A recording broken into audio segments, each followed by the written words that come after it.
Hello, everybody, and thank you for participating in Knock Out Opioid Abuse Day and for your commitment to fighting the opioid epidemic and addiction in New Jersey.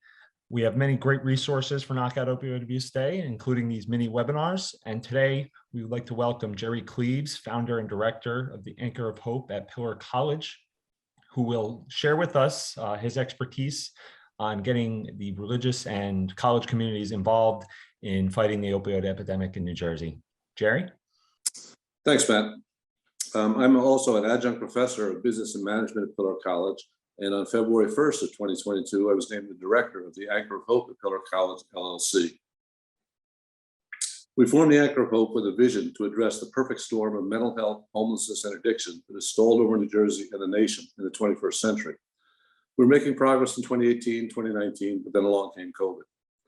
I've worked closely over the years with the Partnership for Drug-Free New Jersey through Knock Out Opioid Abuse Days, symposiums, seminars, and blog articles, both at Fairleigh Dickinson University, where I taught for 16 years, and now at Pillar College.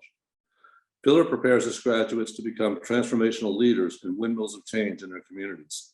Our dream is that through the Anchor of Hope, some of our graduates will become familiar with the opioid addiction crisis and the devastation it has caused, put into practice biblically inspired servant leadership, and help in some meaningful way to address what has become a perfect storm. Drug overdose deaths in New Jersey have doubled since 2015, from 1,600 per year to over 3,000 in each of the last few years. An average of more than 8 people die of drug overdose each day. The complex, multifaceted problem is bad and getting worse. Nationwide, we saw a 30% increase in overdose deaths in 2020 alone and topped 100,000 deaths for the first time in 2021. 70% of these deaths are fentanyl related. It affects not only the individual, but also families and communities. Addicts consumed by their habit often resort to crime and violence. Recent studies published show that the most of those people dying were young, under 35, and about 2/3 of the deaths resulted from opioid misuse. Opioid misuse and abuse tears apart families, fills jails, leads to terrible health consequences, and imposes a tremendous economic cost on everyone. The Center for Disease Control reports death rates for Americans aged 15 to 44 rose 5% per year, and drugs, alcohol, and suicide are chiefly to blame. The National Institute of Health reports drug overdoses are the leading cause of accidental deaths in the US, with opioids the most common drug for those under the age of 50. Now, everyone knows somebody. If we located all of the heroin users in New Jersey into one location, called Heroin Town, it would be the 4th most populated city in New Jersey, behind Newark, Jersey City, and Paterson. It would be home to men, women, and children, some born into addiction. Opioid heroin addiction does not discriminate. We would find white, black, Latinos, straight, gay, doctors, lawyers, teachers, laborers, police, unemployed, and homeless, just like any other major city. But there is hope. After 100 years in Somerset, New Jersey, operating as Somerset Christian College, a flood moved us to Newark and reorganized as Pillar College. We now have campuses in Newark, Paterson, Somerset, and Jersey City, and Plainfield, and are exploring other sites in New Jersey. There have been 3 distinct waves since 2010. The first was a rise in the use of prescription painkillers like Oxycontin. Produced by Purdue Pharma, it was sold heavily into states like West Virginia in the late 1990s. Aging coal miners were given excessive amounts of the drug, and some became drug dealers selling it up and down the East Coast. High school athletes were prescribed the drug for sports injuries. The second wave was the rise in the use of heroin. When the prescription to this advertised non-addictive painkiller ran out, others discovered a $5 bag of heroin produced on the street was cheaper than a $20 pill. And the third wave, the rise in the use of heroin laced with synthetics like fentanyl for an even deadlier prescription. By 2017, we had a full-blown opioid epidemic in America. Nearly 30% of the patients prescribed prescription opioids misused them. 10% developed an opioid use disorder, and 5% transitioned to heroin. Approximately 80% of the people who use heroin started by misusing prescription drugs. While we see the prescription Oxycontin-related deaths decreasing due to mounting pressure on big pharma, doctors, pharmacies, distribution companies, along with increased vigilance by federal, state, and local authorities, newer, more powerful, addictive, legal, and illegal drugs will emerge. Perhaps you heard the disturbing story over spring break of West Point football players in Florida using cocaine laced with fentanyl. In 2019, the impact of corona-related side effects, including home confinement, lack of exercise, entertainment, and worship services, and unemployment levels not seen since the Great Depression, were predicted would cause even more deaths from suicide, alcohol abuse, domestic violence, and drug overdoses. These dire predictions came true over the course of 2020 as the perfect storm intensified. Mental health issues affect all of society. Prior to 2020, an estimated 1 in 5 Americans experienced a diagnosable mental health disorder in any given year. The pandemic has only aggravated this concern. The 2021 research study was funded by the Bill and Melinda Gates Foundation, entitled Global Prevalence and Burden of Depressive and Anxiety Disorders Due to the COVID-19 Pandemic. And from that article, I quote, "Before 2020, mental disorders were causes of global health-related burden, with depressive and anxiety disorders being leading contributors to this burden. The emergence of the COVID-19 pandemic has created an environment where many determinants of poor health are exacerbated. The study showed in 2020, depressive disorder increases 28% in the US and anxiety disorders by 26%. This impacts every segment of our society, from our homes and families to our schools, colleges, churches, employment, leisure, entertainment, and politics. As a husband, father, father-in-law, and grandfather of 6 girls, one of the most chilling statistics is the well-documented 51% increase in suicide attempts nationwide by young girls during COVID. And as a father, father-in-law, and grandfather of 6 boys, to hear an insurance company CEO state, deaths of young working people, especially amongst young men, are up 40% over pre-COVID levels. Of course, not all these increases are due to addiction to opioids. In 2021, we also started to see an unexplained increase in deaths of fully vaccinated young, healthy athletes from heart issues.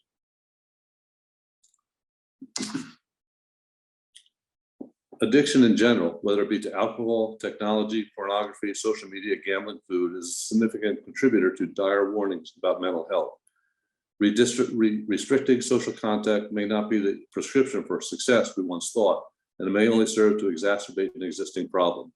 Now we have the hard data. It needs to be analyzed and understood in a non-political, scientific way. As COVID shuttered the US economy in 2020, one New Jersey solution was to create new jobs, create additional tax revenue for the state, and mitigate growing mental health concerns was the legalization of recreational marijuana. Ben Kovler, CEO of Green Thumb Industries, which operates 3 dispensaries in New Jersey, told Fortune, "The state's going to get a ton of tax revenue, and it's going to be a monstrous amount of jobs. That's a given." Bishop Jethro James, senior pastor of Paradise Baptist Church in Newark and president of the North Jersey Committee of Black Churchmen, authored an opinion piece for the Star Ledger in 2018. He wrote, "Creating big marijuana type industry would only further hurt minority communities by bringing more drugs into our neighborhoods and our homes. The marijuana and the alcohol industries routinely target vulnerable communities as its profit centers. We don't need to add fuel to the fire.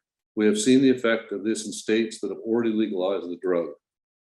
While the popular resolution was passed in November 2020 with 67% approval, 400 municipalities across the state have opted out, at least for now.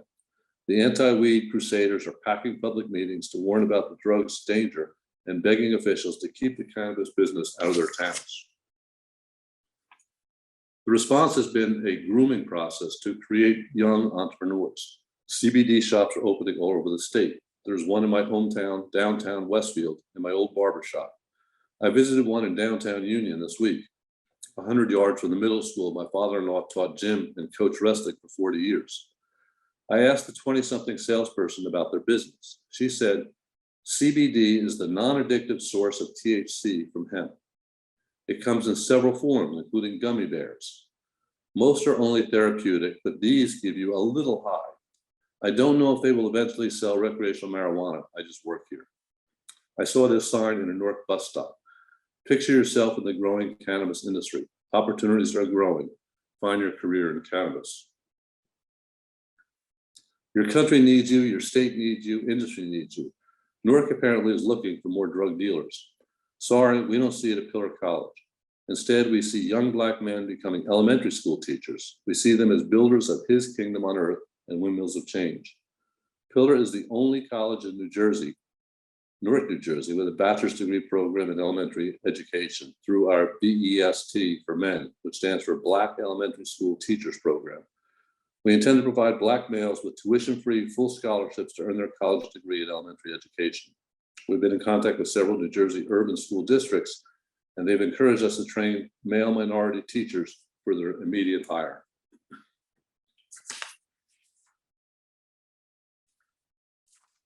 In 2000, the United Nations established the Millennial Goals for 2015.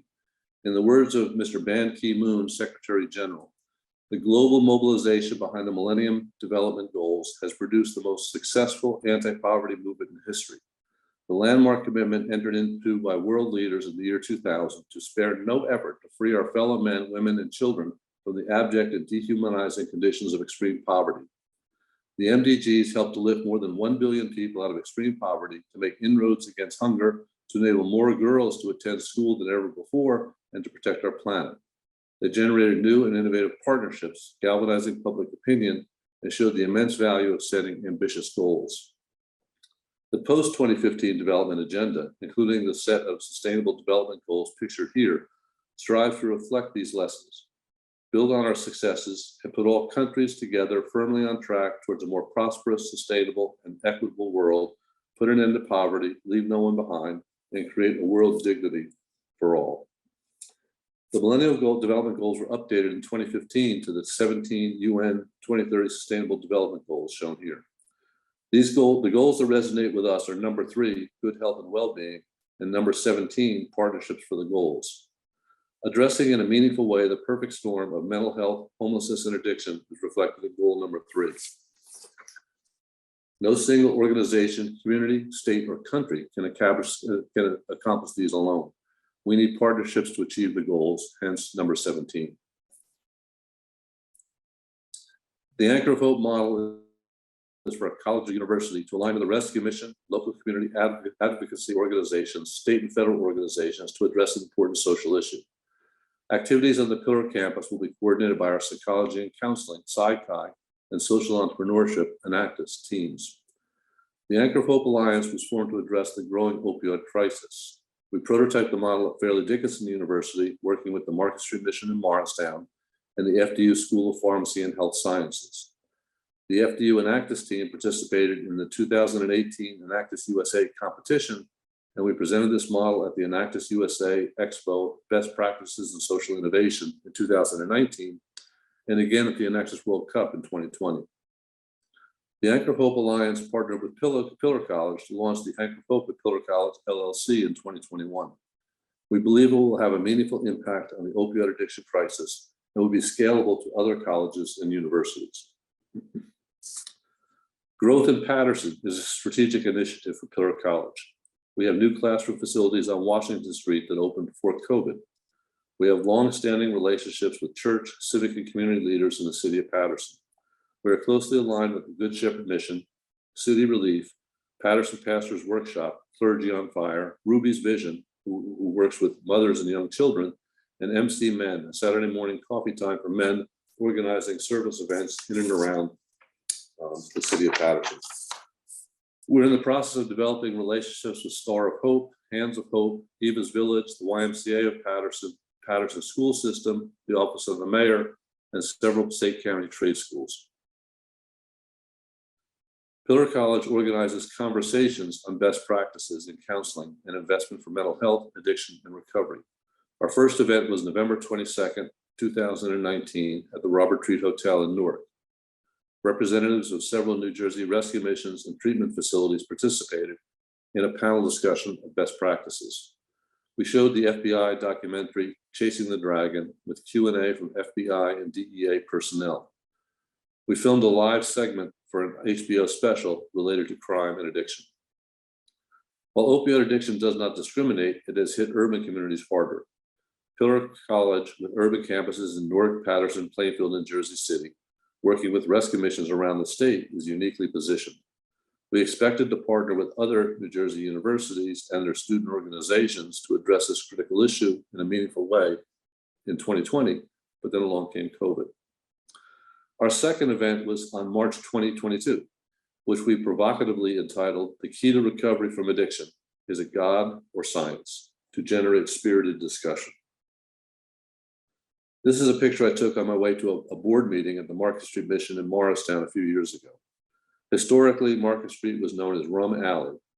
The Market Street Mission has operated 113 years and continuing and counting on this site in the last few years, opened a sister site in Asbury Park and Newton, New Jersey. I took this photo of a bus in Newark the day of our conversation. Some experts believe medicine-assisted treatment, MAT, is just substituting one drug for another. Other experts believe addiction is a disease, not a behavior or moral weakness, and medicine is an essential component for treatment. We had a panel of medical and behavioral counseling experts who concluded it was God and science, since God is 100% aligned with science, not just all scientists. Our next conversation will be held on March 30th, 2023, and we are considering hosting that event in Paterson. The city of Paterson was one of 16 cities around the world, only 3 in the US, to receive $1 million grant from the Bloomberg Foundation Global Mayor's Challenge with their bid to address opioid addiction through quick and efficient access to MAT. We will continue to work with New Jersey rescue missions, including our longstanding contacts at the Market Street Mission in Morristown and Newton, the Jersey Shore Rescue Mission in Asbury Park, and the Good Shepherd Mission in Paterson and the Rescue Mission of Trenton, to share best practices in counseling, prevention, and recovery, particularly in urban, underserved communities, and give these organizations the visibility and the recognition that they deserve. Pillar College and the Market Street Mission have had informal relationships that go back decades. Mission clients, interns, and graduates have been or currently are students at Pillar College. Faculty are involved with the MSM and affiliated with the missions have taught at Pillar College over the years. We recently established a new ministry in Newton, New Jersey, where we were invited in by town manager and mayor Tom Russo, who teaches in our lead program. Jacob Gaeta, who graduated in May as the Pillar College Class of 2022 valedictorian, is the site manager in Newton. Many clients and interns affiliated with the missions who have expressed interest in becoming Pillar students. I had the honor of attending in 2019 the National Convention of the Lutheran Church Missouri Synod, representing our church in the New Jersey district as a delegate. I took the opportunity to draft a resolution entitled "To Encourage the Synod to Respond to the Growing Opioid Addiction Crisis." Amongst the resolved items was that the Synod shall investigate restoring hope to addicts and their families. Long-term treatment facilities are needed, along with assistance in finding jobs, since the lack of jobs and the dignity that comes from holding a job leads to homelessness, addiction, broken families, poverty, crime, vacant houses, and low-performing schools. In May 2021, our New Jersey district of the LCMS passed a similar resolution to encourage the New Jersey district of the Lutheran Church Missouri Synod to respond to the growing opioid addiction crisis in New Jersey. Amongst the resolved items was, since no single organization can address all of these issues effectively, the Anchor of Hope at Pillar College might serve as a model for collaboration for New Jersey district organizations. Our New Jersey district formed a task force in 2022 to address this growing concern. Our Lutheran Women's Missionary League has a program to award small grants. I applied through the Holy Faith Lutheran Church in Oak Ridge, New Jersey, 20 miles west of Paterson along Route 23, which has been known for decades as Heroin Highway. The illegal drugs flow through Paterson and down Route 23 to my hometown of Verona and in northwest into Sussex County. I discovered the Holy Faith Chapel is located on 10 acres of prime real estate. As a bonus, they asked if we could help them build a Christian trade school on the property. Now, my background before becoming a professor in 2000 was in marketing, sales, business, and organizational development. So, of course, my response was yes. It fits right into our vision to address the perfect storm of mental health, homelessness, and addiction in a meaningful way. What if we were to build modular houses on site and use them for low-income housing in the city of Paterson and train young people in the trades to become builders? The Housing First movement has swept the country for decades. Simply put, Housing First means prioritizing permanent housing for those experiencing homelessness without any preconditions, expectations of sobriety, employment, or the need to prove that individuals are ready for housing. So why hasn't it happened? There are many factors to consider in any solution for homelessness. While many lawmakers have included this approach in their proposals, few communities have taken the necessary steps to bring it fully to fruition. An approach we are considering is tiny houses as a transitional step to provide stable, safe, drug and alcohol-free living communities as a step towards more permanent, sustainable housing. We are engaged in a proof of concept to see if the plan is even viable and working with the congregation to see if it is desirable.